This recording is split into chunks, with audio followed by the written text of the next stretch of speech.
Assalamu alaikum, bonsoir à toutes et à tous. Merci Khalid de m'avoir cédé ton siège.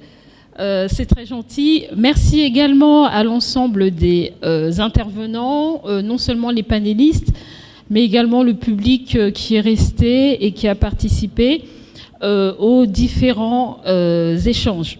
Alors, le sujet donc, qui nous a intéressés aujourd'hui a soulevé un certain nombre de questions et de problématiques. Donc, la thématique prévue était l'efficience de l'action publique entre la logique partisane de conquête du pouvoir et la logique citoyenne. Donc, ont été abordées spécifiquement la question de la démocratie ainsi que celle de la jeunesse. On a pu s'attarder sur le rôle, les fonctions, les perspectives, la place des organisations de la société civile et également des partis politiques, l'articulation entre les organisations de la société civile et les partis politiques, avec un focus particulier sur les jeunes dans la société civile et dans la société politique. Donc en particulier au sein des partis politiques et au sein du pouvoir, étant entendu que cette catégorie des jeunes, cette catégorie particulière, c'est une catégorie sociologique, doit être précisée et doit être également déclinée dans ces différentes composantes. Donc le sujet qui a été posé a cependant été le prétexte d'aborder plus en profondeur d'autres thématiques de manière beaucoup plus profonde, et on peut dégager trois idées forces qui se dégagent des débats qui ont eu cours aujourd'hui. Donc premier aspect, première idée force, une tradition africaine de démocratie qui existe. Une deuxième idée forte, le choc colonial ou le traumatisme colonial qui a perturbé ce schéma de tradition démocratique. Et troisième aspect, les défis auxquels nos sociétés font face. S'agissant du premier aspect, une tradition africaine de démocratie qui existe, donc c'est un aspect qui a été relevé, souligné par plusieurs de nos intervenants, et cette tradition africaine de démocratie est riche de trois éléments. Premier élément, des textes fondateurs, des textes de référence qui ont émergé de notre histoire commune africaine. Ont été évoqués la charte du Mandé, la constitution du Fouta de Thierno Souleymane Baal, qui ont constitué des textes précurseurs intervenus avant les révolutions américaines et françaises. Ces textes précurseurs, ces deux textes en tout cas que j'ai cités, il y en a d'autres, sont porteurs d'une part de règles d'acquisition et de dévolution du pouvoir, par exemple le fait que les différents leaders doivent être choisis sur la base de valeurs morales et de leurs compétences, mais surtout et également ces différents textes sont porteurs de valeurs qu'il s'agirait aujourd'hui de faire à nouveau émerger et de ressusciter. Donc, premier aspect de cette tradition africaine de démocratie, des textes fondateurs qui comportent notamment donc ces valeurs et ces règles politiques.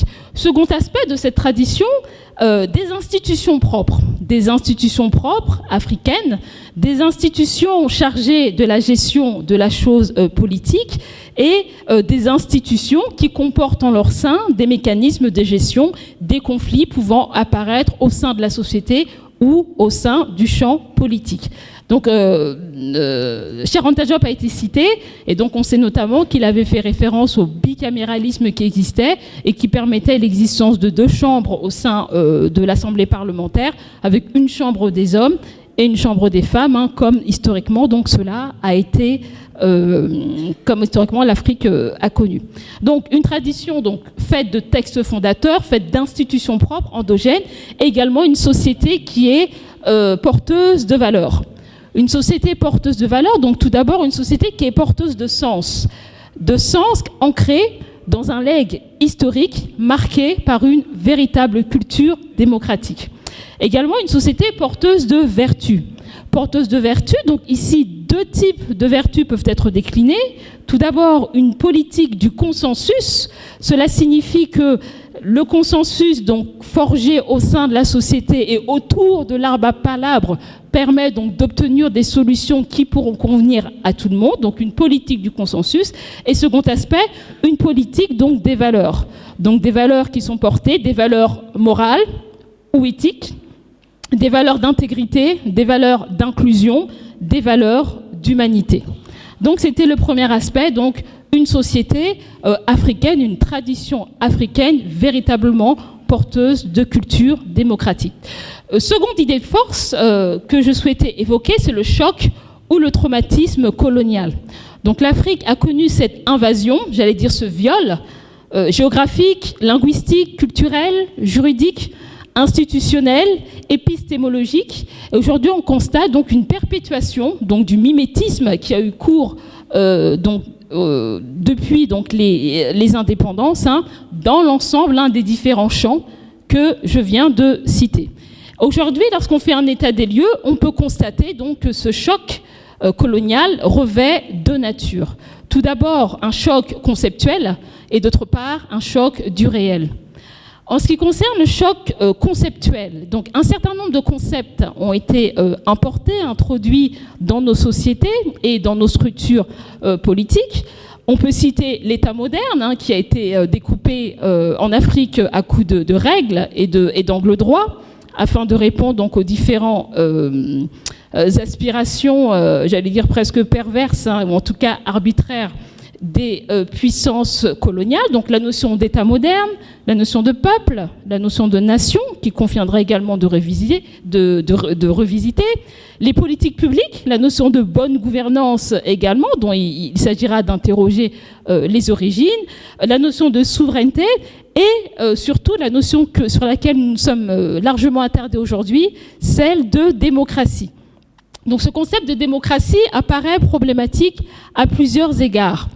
Une démocratie aujourd'hui en Afrique, une démocratie que l'on peut qualifier en tout cas de frauduleuse. Une démocratie frauduleuse, une démocratie amputée, dévoyée, qui confine au fond à l'oligarchie et donc qui reste et qui demeure très loin de la démocratie réelle, d'une véritable démocratie représentative et porteuse des aspirations du peuple.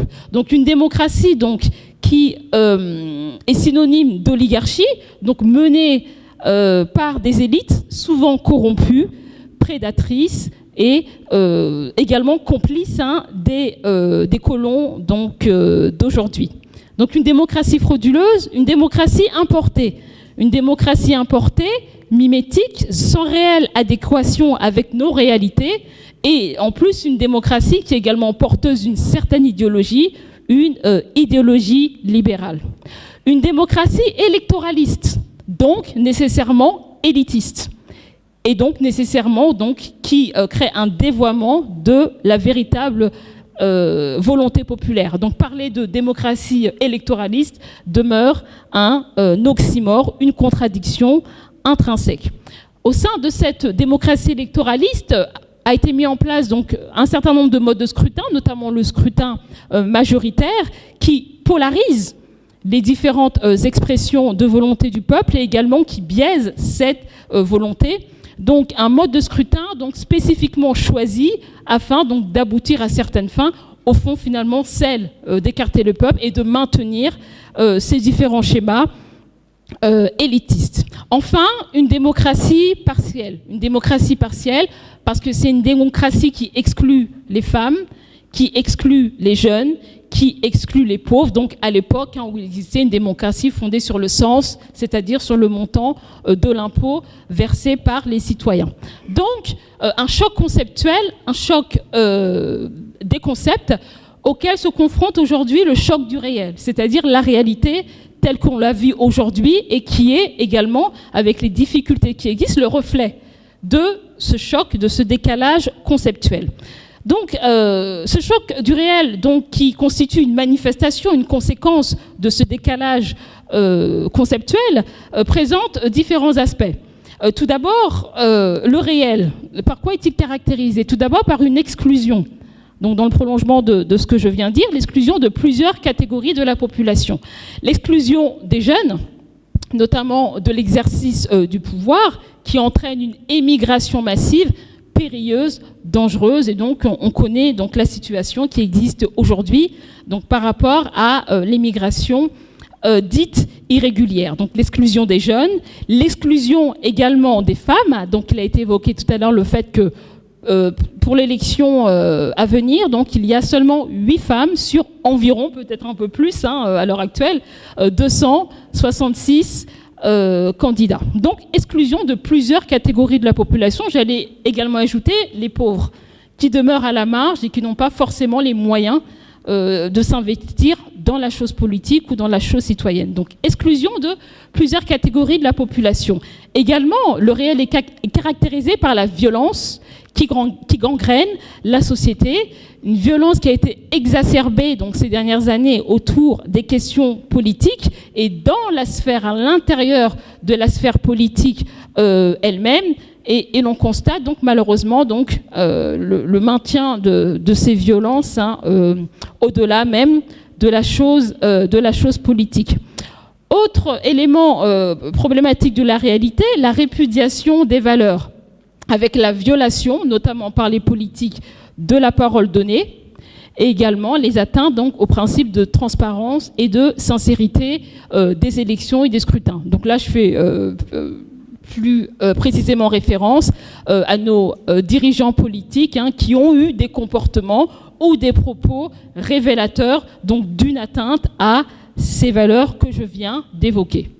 Autre élément, l'inefficacité des politiques publiques. Donc pourquoi ? Parce qu'il s'agit de politiques publiques qui sont pensées ailleurs et donc inadaptées à nos schémas. Un déficit également de souveraineté, également lié au fait que nos politiques publiques ne sont pas déterminées de manière autonome, que les différents produits que nous consommons sont importés et même notre système bancaire est importé.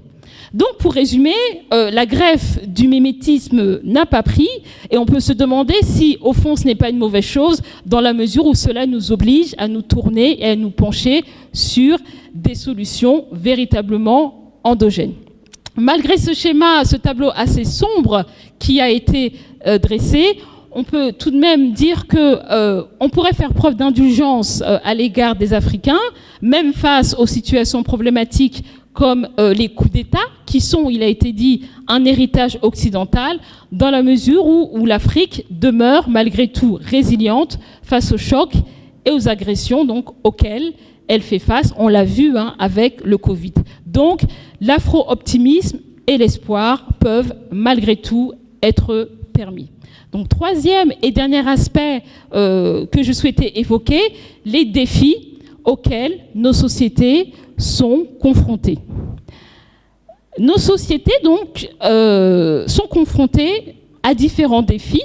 Et donc là, je vais distinguer entre, d'une part, les défis des deux sociétés, les sociétés politiques et civiles, et les défis de notre société, de manière globale. Donc, premier aspect, les défis des deux sociétés, société politique et société civile. Il y a des défis qui sont propres à chacune de ces sociétés, propres à la société civile et à la société politique, et il y a des défis qui sont communs à ces deux sociétés. En ce qui concerne tout d'abord les défis propres à chacune de ces sociétés. Tout d'abord, les défis auxquels on fait face avec la société politique, plus précisément les partis politiques. Donc lorsque je parle de partis politiques et de sociétés politiques, je fais référence à la majorité, donc la majorité parlementaire, et également, bien sûr, à l'opposition. Donc quels sont ces défis auxquels les partis politiques font face ? Le défi de l'offre. Donc une offre qui demeure inachevée, une offre qui n'est pas suffisamment structurée.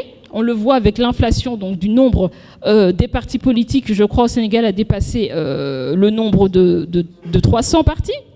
Des partis politiques ont également déserté un certain nombre de missions qui sont pourtant contenues dans la Constitution du Sénégal, l'éducation, la formation citoyenne, la conscientisation donc, des militants. Donc un parti politique, ça ne sert pas seulement à conquérir et à garder le pouvoir, elle a également un certain nombre de missions externes liées à la formation donc, des citoyens et également permettre leur encadrement afin qu'ils puissent eux-mêmes être en mesure d'exercer le pouvoir. Donc, plusieurs défis propres aux partis politiques. Également, des défis propres auxquels doivent faire face les organisations de la société civile. On peut en citer quelques-uns. Tout d'abord, établir le lien, la jonction entre le peuple et le pouvoir politique. Donc, la société civile constitue donc également, ou doit constituer un relais du peuple et doit être en mesure de relayer les différentes attentes et besoins manifestés par le peuple. Également, donc, une société civile qui doit faire preuve d'une plus grande efficacité, notamment dans la réflexion qui est menée, dans les plans d'action qui sont établis et dans les plaidoyers qui sont élevés donc, au niveau donc, des autorités politiques, qui sont transmis aux autorités politiques. Donc un renforcement des compétences, notamment en particulier des organisations de la société civile. Donc des défis donc, particuliers donc, à ces deux sociétés, politiques et civiles, mais également donc, des défis qui leur sont communs. Des défis communs donc, partagés entre ces deux sociétés. Tout d'abord, le dépassement de la polarisation entre les organisations de la société civile et la société politique. Donc une polarisation qui existe donc, entre ces différentes sphères qui demeurent à dépasser et l'ensemble des clivages et des divisions qui existent également à l'intérieur même de chacune de ces deux sphères. Le défi également commun, c'est le défi de la co-construction et de la collaboration, d'une collaboration efficace et productive. Autre défi, le dépassement des intérêts individuels et des intérêts donc crypto-personnels. Et enfin, la bonne gouvernance associative et le fonctionnement démocratique interne, sachant que la bonne gouvernance associative ne concerne pas que les associations à proprement parler, mais concerne également les partis politiques. Et ça, c'est la Constitution du Sénégal qui le précise. Donc, est-ce qu'il ne serait pas nécessaire de parvenir à un dépassement de ces deux sociétés pour œuvrer dans le sens de l'intérêt collectif de notre société et pour parvenir à une plus grande cohésion et harmonie sociale? Donc, dernier aspect que je souhaitais évoquer dans cette troisième idée force, c'est, après les défis des deux sociétés politiques et civiles, les défis de notre société globale. Donc, notre société, elle est marquée par un certain nombre ou en tout cas divisée par un certain nombre de groupes particuliers. Donc on peut citer donc, les groupes constitués par les différentes organisations de la société civile, les partis politiques, mais pas seulement. Les médias également constituent une force, ou en tout cas un groupe particulier, porteur d'intérêts particuliers. Les organes de communication, les syndicats et tous les autres groupes de pression qui peuvent exister, notamment industriels ou commerciaux. Notre société fait face donc à des défis qui présentent une caractéristique commune. Ces défis nécessitent un retour à nos mécanismes traditionnels, endogènes, séculaires, donc nécessitent un retour donc, à nos propres mécanismes traditionnels de fonctionnement endogènes, séculaires, que l'on a toujours connus, ou en tout cas que l'on a connus avant la colonisation. Ces défis donc sont de différentes natures. Donc les défis auxquels doivent faire face notre société sont de différentes natures. Tout d'abord, un défi épistémologique. Cela signifie qu'il faut revoir, donc face à la colonialité des savoirs, il est nécessaire de repenser notre cadre de pensée et le cadre de fabrication donc des savoirs afin de produire un logiciel véritablement endogène. Donc défi épistémologique, également un défi axiologique, le défi des valeurs et de la mise en place de nos valeurs, le fait de retrouver nos valeurs face notamment à l'égoïsme et au matérialisme qui caractérisent également notre société. Donc le défi des valeurs concerne non seulement l'individu en tant que tel, son comportement au sens individuel, donc l'engagement citoyen, le comportement de tous les jours avec ses proches, sa famille, ses voisins, ses collègues de travail, mais c'est également donc un défi qui est institutionnel, au-delà de l'individu. Un défi institutionnel, pourquoi ? Parce que là, il s'agit de la famille, il s'agit des écoles, il s'agit des tarikas, qui doivent également porter ces différentes valeurs et les diffuser au sein de la société. Et c'est au sein de ces institutions que l'on peut construire un récit familial et un récit religieux positif qui nous permettront donc d'aller de l'avant et de surmonter ces différents défis. Donc défis épistémologiques, défis axiologiques, défis également politiques, en particulier face à la colonialité de l'État. Le défi donc politique concerne différents champs, différents éléments. Tout d'abord, il s'agit de construire des politiques publiques adaptées, notamment en matière de formation, d'éducation, notamment celles qui concernent la jeunesse. Donc la question a été largement abordée cet après-midi. Donc élaborer des politiques publiques adaptées avant, ensuite de les évaluer, des politiques capables de répondre aux besoins de la population et en particulier de cette jeunesse dont on a vu qu'elle représentait une portion très importante et même majoritaire de notre société, donc des besoins en accompagnement, en formation, en emploi. Donc élaborer et évaluer des politiques publiques adaptées. Autre défi politique, la mise en place d'une démocratie réelle, peut-être pas seulement une démocratie représentative, mais une démocratie donc plus inclusive et une démocratie plus populaire, même si l'expression démocratie populaire donc, est au fond un pléonasme. Dernier aspect du défi politique, l'engagement citoyen et politique. L'invite a été faite à la jeunesse de s'engager, soit dans les partis politiques, soit en dehors, mais en tout cas, l'invite lui a été faite de se politiser et d'agir dans la société. Autre défi, après le défi épistémologique, axiologique et politique, le défi culturel et linguistique. La question de la langue, la question de nos langues nationales que l'on doit utiliser, tant à l'école que dans la sphère politique ou autre. Donc nos langues nationales que l'on doit utiliser et valoriser parce que le français s'interpose, comme il a été dit, entre l'État et les citoyens, entre les organisations de la société civile, les partis politiques et les citoyens, c'est-à-dire finalement le peuple. Donc ce décalage en matière linguistique qui crée une rupture entre ces élites qui souvent maîtrisent bien le français et d'autre part le peuple qui parle les langues locales. Donc il s'agit là d'une problématique centrale qui a été évoquée aujourd'hui. Autre défi culturel et linguistique, expulser les pratiques culturelles étrangères, comme le fait de donner des noms entre guillemets étrangers aux enfants, parce qu'au Sénégal donc et ailleurs existe une confusion entre le culturel et le cultuel. Également un défi culturel, soutenir une production artistique et culturelle, la promouvoir afin de véhiculer des valeurs également proprement africaines. Enfin, dernier aspect de ce défi culturel et linguistique, restaurer la solidarité donc entre les générations, entre d'une part les jeunes et on va dire les aînés. Défis épistémologiques, axiologiques, politiques, culturels, linguistiques et pour finir, le défi civilisationnel. Un défi civilisationnel dans la mesure où il s'agit d'élaborer un nouveau pacte commun, un nouveau pacte social qui serait le reflet de nos traditions, reconstituer, reconstruire le rêve perdu notamment de ces jeunes autour d'un projet de société, repenser le vivre ensemble.